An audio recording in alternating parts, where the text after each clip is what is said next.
Americans fell victim to an epidemic of Encephalitis lethargica, or sleepy sickness. The disease, which killed millions at the time, causes lesions in the brain.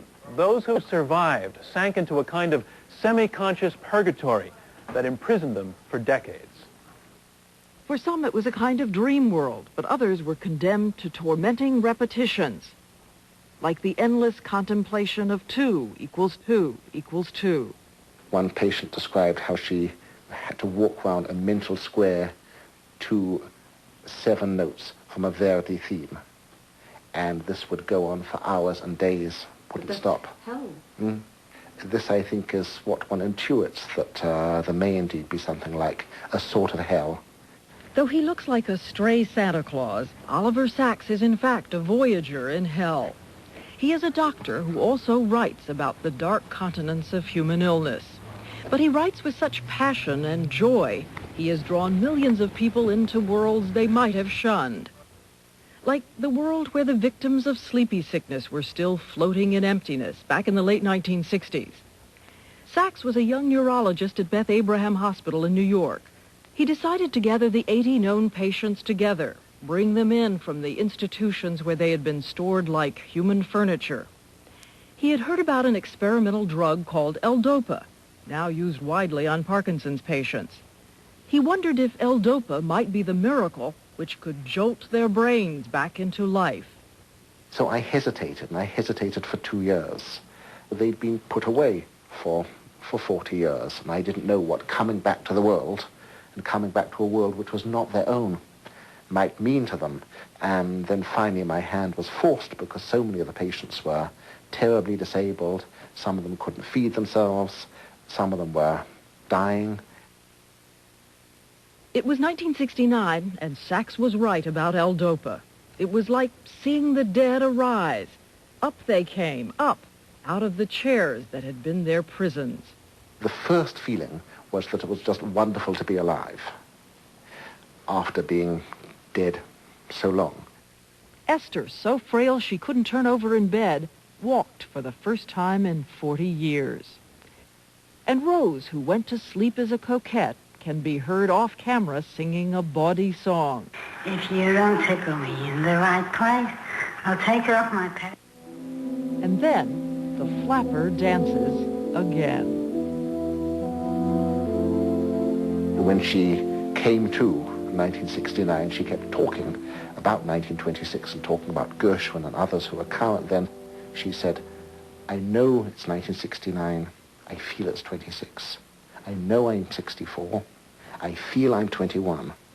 She said, I've been a spectator for the last 43 years. Their skin was eerily young. Faces that have no expression acquire no wrinkles. And they were so greedy for experience, they bravely wrestled with the side effects of the drug.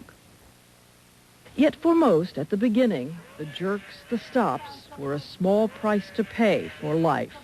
Lola Hester, who is having all sorts of side effects. And one arm is like this, all sorts of ticking movements, and she looks absolutely tormented by movements, and yet she suddenly smiles, and in that sort of gay, defiant smile, she's saying, you know, I'm alive, and damn you all, and I'm still enjoying life.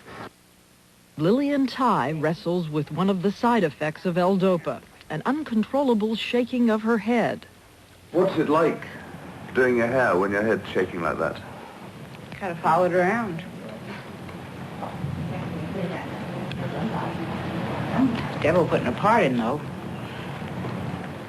When the medicine wears off, she sits frozen like a stone. But 4 times a day, she gets L-Dopa, which she relishes like a cocktail in the desert. She had just taken it before we walked in the door. With the first medication, what was the first new sensation you felt? Move. You could move. It was a miracle, yes? Yeah. In an inexplicable quirk of the brain, L-Dopa causes Lillian to speak in repetitions like a slightly scratched record.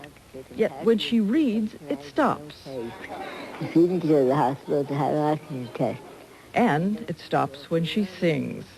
It will be stylish nowadays. I can't afford a carriage. And I'll be damned if I'll declare on a bicycle for two. And even when she's repeating herself or hurled around by the medication, she recruits you to laugh with her at her quirky, determinedly happy life. I didn't realize there would be this sort of resurrection in the summer of '69, and I certainly didn't anticipate how grim things might become afterwards. Within a matter of days, it was clear. In some patients, the drug not only triggered strange gestures, but grotesque appetites for sex, for food. And sometimes after eating, to sort of stuff their fingers on napkins into their mouth, and they felt they were losing control then, and losing dignity. Some of the patients decided it was better to have dignity in purgatory than life without any pride. Leonard asked to be taken off the medication. Within hours, he returned to his frozen state, bright eyes inside a concrete body. And in the end, Rose, the reawakened flapper, couldn't accept the 64-year-old body trying to dance to those girlhood memories. She said she didn't like our television age, as she called it, and after 10 days of this sort of strange 1926-ish animation, she rather suddenly went back to this trance-like state, and nothing we could do after that sort of had any effect on her. Did they seem failures to you? They seem realists in a way. I mean, there's great dignity, great stoicism in this position without hope or without regret.